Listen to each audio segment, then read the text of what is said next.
Twins drop a tough one, 3-2, the opener in Cleveland.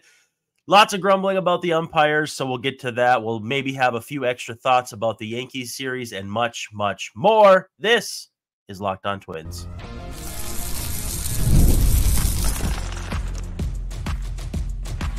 You are Locked On Twins, your daily Minnesota Twins podcast. Part of the Locked On Podcast Network, your team every day. Hey, hi, how are you? This is Brandon Warren, and I am ready to share with you Locked On Twins. You can unfollow me on the tweets at Brandon_WARNEN. Joining me back in black is Mr. Dave Brown at Answer Dave Brown on the tweets. How's it going, man?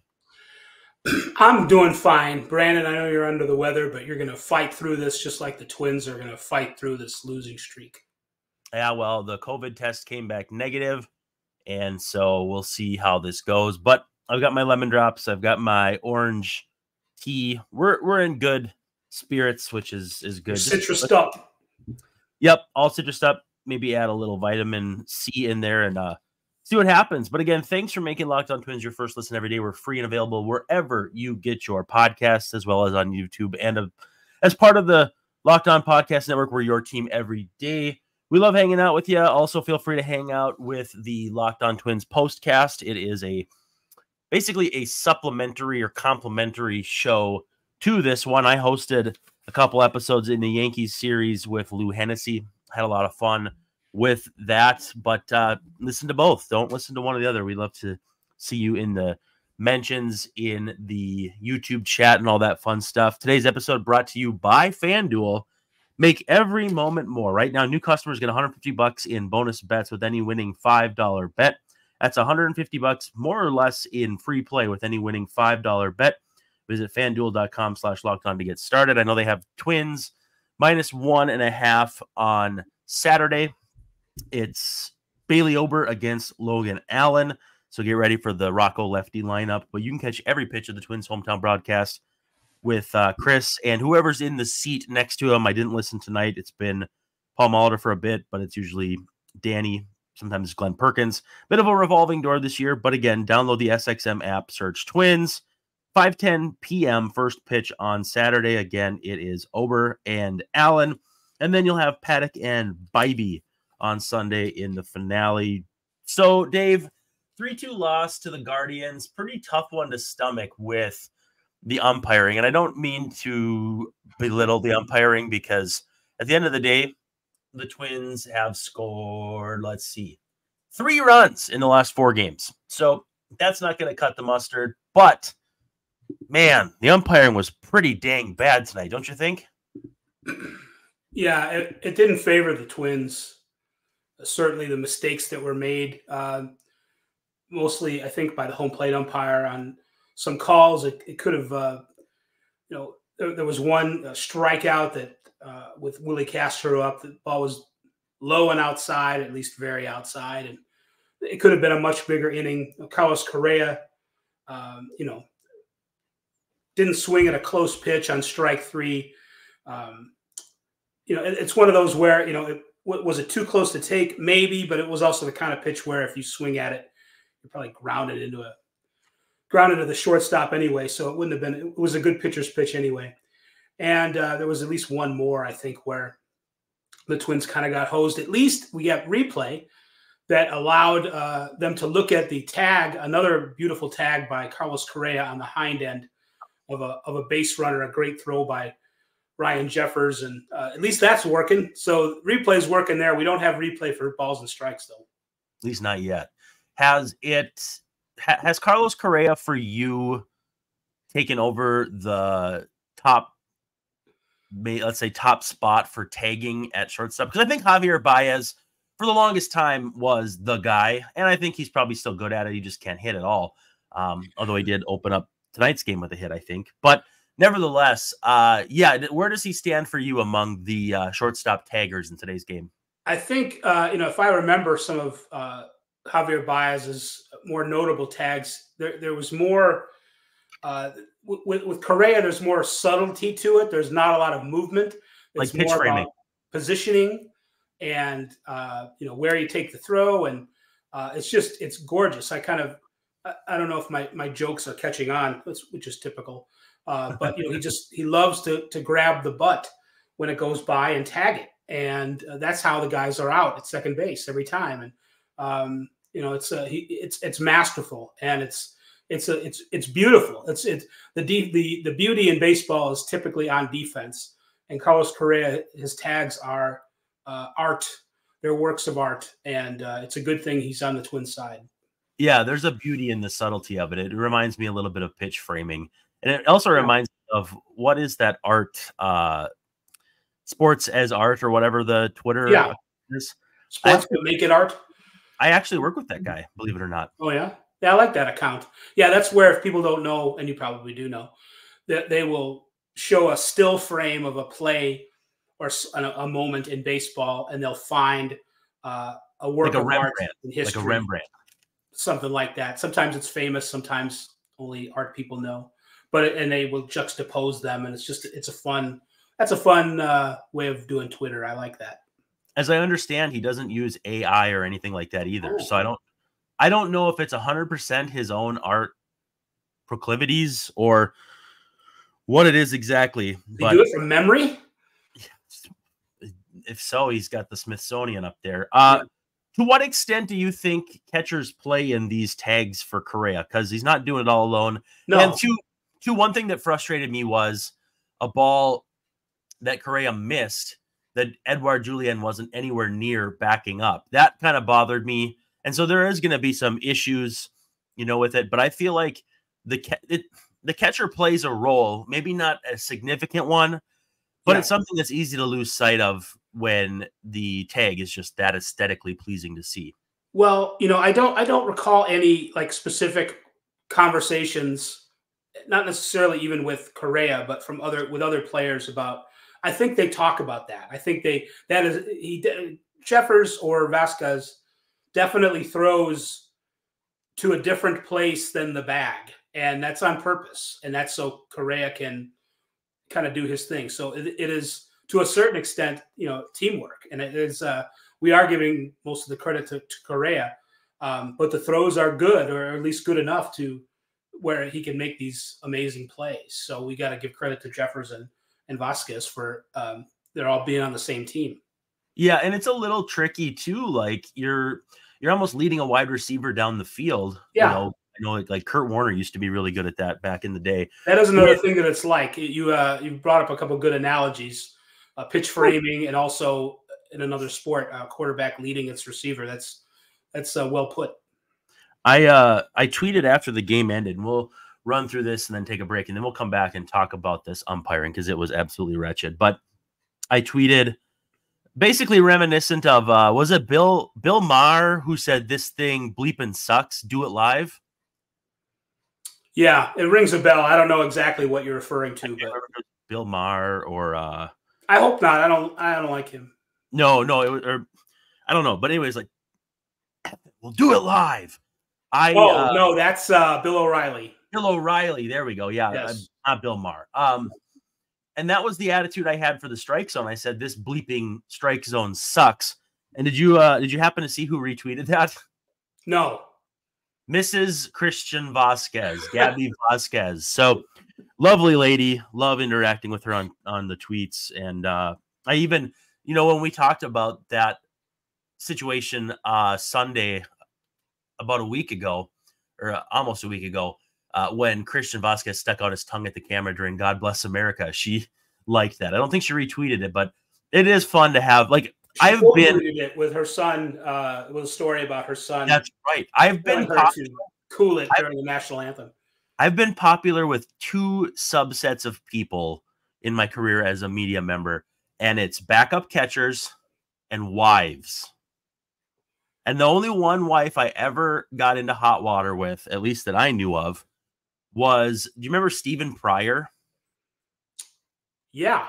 Right-handed reliever, threw the crap out of the ball. And that's who the Twins got in the Kendry Morales deal when they traded him, if I'm not mistaken. It's possible I am mistaken, but they flipped him for Stephen Pryor, and he had a bad lat and ended up not pitching well. And I just posted a tweet about how his numbers were not very good at AAA. He was, he had like a 1 point something ERA, but the same number of walks as strikeouts. And boy, she just got ticked about that. So, can't win them all, but we certainly try. Hey, let's give some love to a new sponsor. When we come back, I'm going to read off the list of Roberto Ortiz's mortal sins in this game. 14 missed calls. We'll let you guess how many of those went against the Twins versus for the Twins. But again, first, a word from our new friends at Supply House. All right. Get supplies from the site that's made for the skilled trades, supplyhouse.com. Supplyhouse.com is the reliable way to order plumbing, HVAC, and electrical products online. Their easy-to-use website is packed with helpful resources and the latest product info to help you get the job done right. Shop a complete inventory of over 200,000 parts from over 400 top brands and get your order delivered right to your door with fast shipping from coast to coast. Need help with an order? Get expert support and industry-leading service from the friendliest folks in the business and talk to a real person every single time. Pros in the skilled trades can get a competitive advantage by joining supplyhouse.com's free Trademaster program. Every Trademaster gets access to a dedicated phone line, free shipping, discounts on every order, and more. Join the thousands of trade pros already benefiting from their free membership at supplyhouse.com/TM and order plumbing, HVAC, and electrical supplies from anywhere with just a few clicks at supplyhouse.com. All right, instead of the 7 deadly sins for Roberto Ortiz, it was 14 missed calls, 89% strike zone accuracy. How many of those do you think favored Cleveland of those 14? Well, according to the one I've cheated, according to the report I saw, 10 favored the Guardians. Doggone it, you couldn't even lie and say it was something else? Well, I thought that, we're a team. You set it up and I knocked it down. It's like shake and bake. We're all in this together. So these are not in any particular order, but there are 14. Scott Barlow, the strikeout to Willie Castro, that one really bothered me because I was watching on mute. I was actually helping put the little man to sleep, and the catcher stood up and didn't throw the ball down. And so usually that signifies a walk. I didn't watch the umpire. And it's hard to catch everything that's happening in that moment if you're not listening. And I don't think it was to the double split screen. I think the perfect game against the Blue Jays had stopped. So I believe it was a full screen. So I can't even blame it on Apple TV. And I'll ask you about, I'll ask you about Apple TV here in just a minute. But there was like a cut screen and they came back and I'm like, wait a second, he called that a strike? It was off the plate by a significant amount. It almost reminded me of Eric Gregg back in, I think it was the 97 NL playoffs. With Levon Hernandez. Boy, I watched that and I can't believe he didn't just get absolutely lambasted by those players on the field. That was an absolutely dreadful strike zone that day. I would imagine that he did. I'm sure Eric Gregg took a fair amount of criticism at the time, but I seem to recall that was a big deal at the time. May he rest in peace, by the way. Yeah. Even before we had strike zone boxes and all that stuff. So yeah. It was, and I think when we see, I would not be surprised when they analyze the misses, and I don't mean Mrs. Vasquez, when they analyze Ortiz's misses, we're going to see that, a run or something favored the Cleveland, and of course they won by a run. So it'll be at least the margin of victory. I feel fairly confident with that. Well, I mean, and I think I would say that the biggest one is the Ramirez at bat that Duran appeared to have him struck out on, and if those pitches are too close to take for Carlos Correa, they certainly were too close to take for Ramirez, and Duran had him struck out and had to throw at least one too many pitches to him, and then he hit a home run. So, yeah, both of those pitches were listed as 1.2 inches from the edge of the zone, and let me tell you, on the good side. On the good side, yeah. Let me tell you, falling behind 2-0 or 0-2 Like that's an insane number where you look at, you can look at FanGraphs, you can look at Baseball Reference, and see how count leverage affects the overall numbers. And I'm sure behind 2-0 is probably like a 1200 OPS given up. 0-2 is probably like a 400. Like it's an insane difference. And then you add into the fact that Jose Ramirez is a pretty dang good player. So you got those two. Tristan McKenzie in the first inning had a pitch that was called a strike that was well above the zone. I do remember seeing that one as well. McKenzie had one in the fifth inning that was on the edge of the zone. Looks like that was also called a ball. McKenzie had one from Jeffers in the fourth inning that was missed, that was resulting in a strikeout eventually. Simeon Woods Richardson in the third inning had one that resulted in a flyout. That one was off the plate. So bully for SWR. Second inning, Will Brennan, that's off the strike zone. So again, early in the game, it seemed to favor the Twins. And I think where it'll come back in terms of the numbers is going to be like the leverage of the situation, that late when, things are that close. And that's only half the list. I'm going to go other half and then we'll discuss it. Scott Barlow's strikeout of Willie Castro was almost 3 inches off the zone. Simeon Woods Richardson had a pitch in the zone that was called a ball, 6.2 inches from the edge of the zone. So another one that's absolutely egregious. Hunter Gaddis had one that was below the zone, called a strike against Carlos Santana. Clase was Clase's to Correa was almost as low as Gaddis's was. You know what? I think that one might be a miss because they did have in the data that Santana took a called third strike, but he actually swung. Like they screwed it up on game day or whatever they call a game cast. So I think that one may come out in the wash overnight.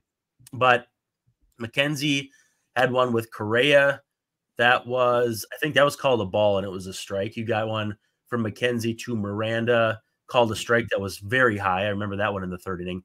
And then Barlow with Miranda had a pitch called a strike. So Miranda had a couple high pitches called strikes in this one. They still resulted in a walk and a single. So, good mental toughness for him to hang in there. But again, 14 misses is bad enough when it swings 6 in favor of the home team. It's certainly not the cause of the loss, but it's not going to make it any easier to swallow. Well, I mean, you could say it caused the loss. I mean, but and maybe you wouldn't be that far off. But there's one thing about this whole entire conversation that bothers me. Yeah, and it actually goes back to listening to my 12-year-old daughter talk about, and this is after every soccer game.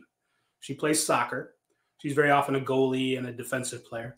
Mm-hmm. And every game, she can't stop talking about how bad the ref was.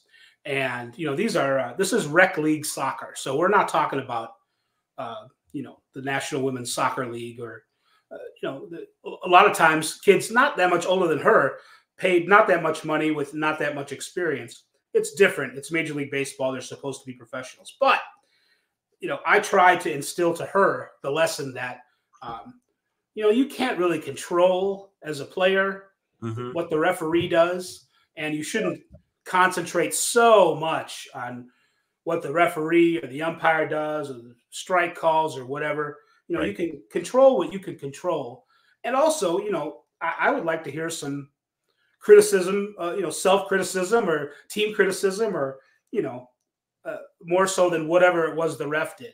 And I know it's not a straight up analogy with Major League Baseball, but, I think we get into these conversations about the umpire screwed this up or screwed that up, and maybe they did. But, I also look at lots of other things that the Twins didn't do. Tristan McKenzie is not quite the same pitcher he was. He's getting decent results for now, but he's walking a bleep load of batters. Yes. He's vulnerable to home runs. His fastball velocity is way down from where it was. Yep. He's not striking guys out like he used to. And, he did give up 4 walks, but the Twins just, they happened to have a bad night at the plate where they couldn't get anything going. And, I look at that as much as anything else, only getting one run against him in 6+ innings or whatever it was that he worked, as at least as big of a problem as whatever happened with the umpires. So I think the Twins not executing on offense when they had him in the game, their bullpen's, much better than they're much more talented pitchers. Yeah. Right now. And they didn't take advantage of it while they had a chance to. They needed to score 3 or 4 more runs against him than they did. Yeah, exactly. Well, yeah, McKenzie walked twice as many batters as he gave up hits to. So that's pretty telling. 91 pitches, 48 strikes. So if you don't take advantage of that, guys working 91, 92 when it used to be 94, 95. That's pretty telling. And by the way, Twins slash line since the beginning of the Yankees series. Now, this includes Jeffers' home run that led off the series and was the only run scored in the series. By the way, Jeffers only hit since the beginning of the series. He's 1 for 11. Yes. The Twins are hitting 145 with a 209 on base and a 234 slugging percentage. To put that into perspective, that's probably not entirely unlike Christian Vasquez's slash line right now. So, yeah, pretty tough going. Pitching's been okay, but not great. Let's do this, though. Let's take a pause. We will give some love to FanDuel. When we come back, I do want to talk to you about Apple TV, Simeon Woods Richardson, and maybe we'll look forward to Ober and Allen. But again, as I stated, first, a word from FanDuel. It's winner take all time in the NBA and NHL, and FanDuel is giving you a shot to bring home a big win of your own. Right now, new customers get $150 in bonus bets with any winning $5 bet. That's $150 to bet on spreads, money lines, player props, and more. You name it, they've got it. Again, it's $150 if you have a winning $5 bet. Twins tomorrow. Again, it's Logan Allen and Bailey Ober. Twins minus 1.5 and then minus 112 for the money line. So you got a chance to make a little money on the Twins tomorrow if you so desire. Hopefully the offense shows up. I did see an over-under of 7.5, so not exactly expecting a ton of runs. But again, visit FanDuel.com/lockedon and make every shot count. FanDuel is America's #1 sportsbook. All right, Dave, we're coming down the home stretch here. How do you feel about Apple TV broadcast? Because, they have like the hit probability and the whatever probability. And I actually made a joke about it. It was their stat said 42% chance Carlos Correa was playing Angry Birds on that iPad he was looking at during the game, which I don't know. I mean, I listened to a podcast. They were talking about 2013, and they're like, you could be playing Angry Birds back then. And so it's kind of stuck in my mind. But, yeah, I just I don't know. Apple TV's all right. And I love Dontrell Willis. I've always been a big Dontrell Willis fan from the second he set foot on the national stage. Yeah. But I just, like the play-by-play guy was like, and now Simeon Woods Richardson's night is ruined. And I'm like, no, it's not. He came out of the game. He didn't really control anything after that. Sure, he put a runner on and that runner scored. But he put that runner on. He wore the runner he put on. I don't know. I get frustrated with I have more, issues with some of the visual stuff. I like the idea of putting up those graphics about, David Fry has a 24% chance of hitting into double play here. I think that's interesting. I like those. I don't, maybe not all of them were hits. Do you trust the math? Do you trust the math on that? I don't know. Like if I had to, if my life depended on it, no. But in the moment, sure. Yeah. Okay. So, some of that sometimes, I know what you're talking about. Maybe not tonight, but other times I've noticed stats that come up that just don't ring true. But, I like the idea of putting that up there. Yeah. I had a bigger problem with the visual on the broadcast, the score bugs being cut off and part of the screen being cut off when they were putting up Tyler Alexander's perfect game bid. I hated that. It's for two reasons it's bad. One, if you can just go switch to that game if you want to. This is the Apple TV game. It's I don't know if it's it's not really a local broadcast, but it's a Twins Guardians thing. That's what the people watching that game want to watch. It is, baseball I don't know why they don't know this by now, but it's very regional.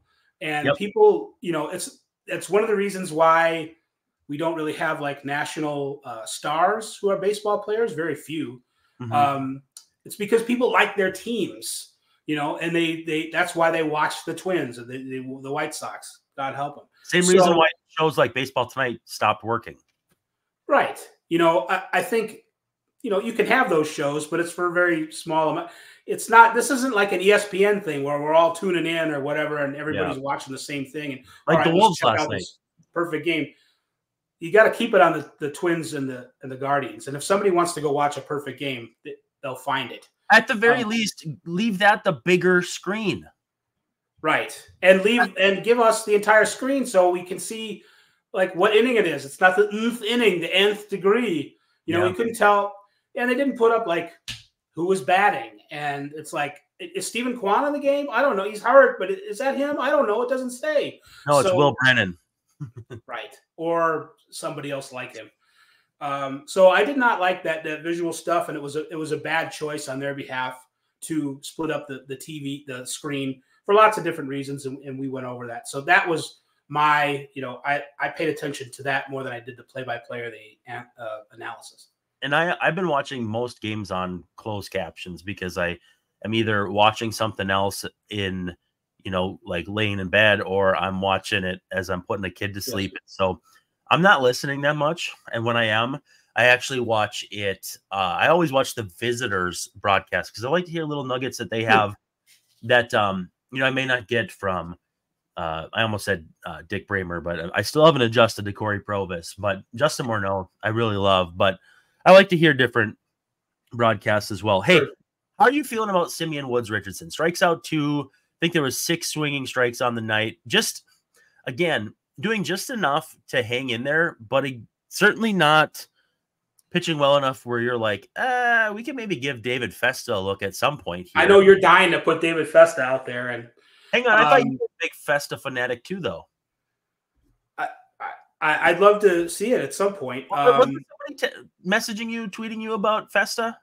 Say again? Somebody was tweeting you about Festa. Festa better than the resta? I don't know. That sounds like something somebody might say, but yeah. I know he's got his walk rate down, and that's good. I'd like to see maybe a few more games. Yep. I think, as I said before, and I think, hey, I kind of called it. I think, you were kind of worried about Simeon Woods Richardson after the last start. And I'm like, I think we're going to see inconsistency. So maybe the next start will be okay. And it was okay. Yep. I think he pitched about as well as McKenzie, maybe a little better, if not as long. So, I think there's only so much that he's going to give you at some point. You're not going to, at this point, start him in a playoff game, for example. Right. And, I'm not saying that they would start Festa, but that is not impossible, I guess. Rookies do that kind of thing. So, Festa might be able to give you a little bit more. Right. But I think for a fifth starter, Simeon Woods Richardson is exactly what you need. If you're talking about bringing up David Festa, I think it's more, is this guy going to be able to, beat the other team's ace once in a while, if that's how it matches up, or maybe pitch in a playoff game instead of Scott Paddock or Chris Paddock. We're doing the Scott Paddock thing again. I think I've always been Scott Paddocking, and I might never stop Scott Paddocking. But by the way, would you have Festa leapfrog Varland? Because Varland's been pretty good down there. He could come back too. Oh, has he? I haven't even noticed. I've just assumed. What I was thinking? I was thinking maybe Louis should come back up and be a relief pitcher. Honestly, well, at this point, they're a lot shorter on relievers. If Justin Topa is not going to make it back anytime soon, and all indications are that he won't, the Topa Cabana issue changes the calculus to me a little bit. And Alcala not being trusted apparently, and who knows what's going on there. 4.57 ERA for Varland, but 11.2 strikeouts per 9. 2.1 walks per 9, 1.20 whip, 0.4 homers per 9. So as far as like components to his ERA, those are all good. I know Fangraphs has his FIP for down there, so I'm pulling that up because I want to make sure I get that exactly right. And I don't get the feeling Louis right now. I think Louis is closer to like a Simeon Woods. I think maybe Festa, if he comes up, maybe he can give you a little bit more than that. And 4.57 ERA. What do you got to guess for his FIP? 401. 241. Oh, really? 292 for his xFIP. Sorry, so Louis. Not giving up any homers, which is huge. And then 67.2% ground ball rate. I'd like to dig more into that because 21 2/3 innings, that's sizable enough where it starts to stabilize. 42.7 for his career in the major leagues. I think you might be onto something. And I think too, though, if they had maybe one more starter on the 40 that they felt safe with, maybe Randy Dobnak's that guy not on the 40 where, you could throw him out there every fifth day and whatever happens. Right. There's a lot of teams that do that with their fifth starter spot. I don't know. But Louis could definitely help them out in the bullpen. Festa too. I think Simeon Woods Richardson probably gets to go until he's getting bombed a couple times in a row. So right. I think it's probably much ado about nothing that I'm discussing whether for now. But I think by June, July, August, at some point, I think the starting rotation will look different. No question about it. And you need everybody to stay healthy. So far, so good. Knock on wood, they've been more or less that. But yeah, exactly. I didn't know that was going to rhyme either. Hey, Dave, thanks so much. We had the Yankees sweep, and I said I would willingly trade that for a Wolves series victory when we check back on Sunday. I'm curious to see if that's going to come to fruition. You can't cross sports like that. Though. You're getting in way over your head, Brandon. Be careful. Usually. Well, hey, thanks for hanging out with us. This has been Locked On Twins. Thank you for hanging out with me and Dave, and especially while I'm under the weather a little bit. Thanks so much, and we'll see you tomorrow night.